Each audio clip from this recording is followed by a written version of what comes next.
वही दिल था। वो कुछ देर इस लाकड़ को देखते रहने के बाद नींद की वादियों में चला गया। आसफ नींद की हालत में भी वो सरगोशी सुन रहा था।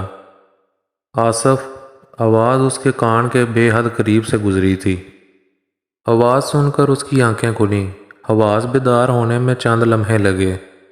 आसफ, फिर आवाज़ सुनाई दी। वो झटके से उठ बैठा और इर्द गिर्द देखने लगा।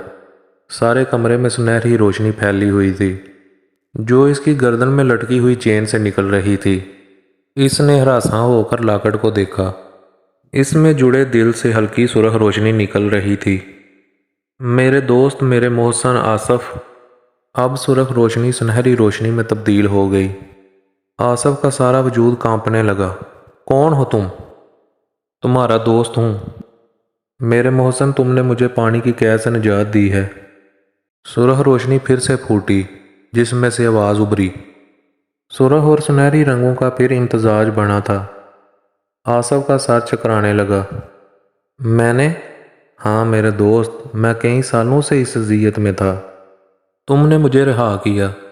शायद अगर तुम ये लाकट उसी वक्त ना पहनते तो मैं कभी आज़ाद ना होता। सुरख रोशनी फिर से निकली और आवाज़ सुनाई दी।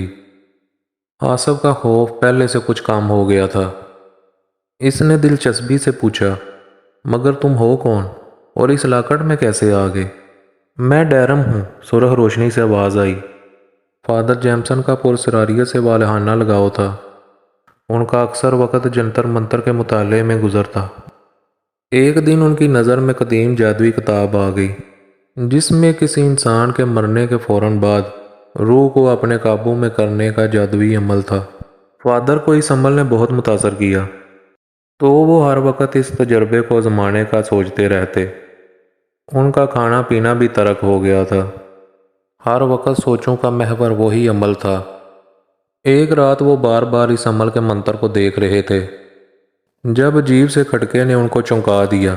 उनका पूरा ध्यान बाहर की तरफ हो गया था।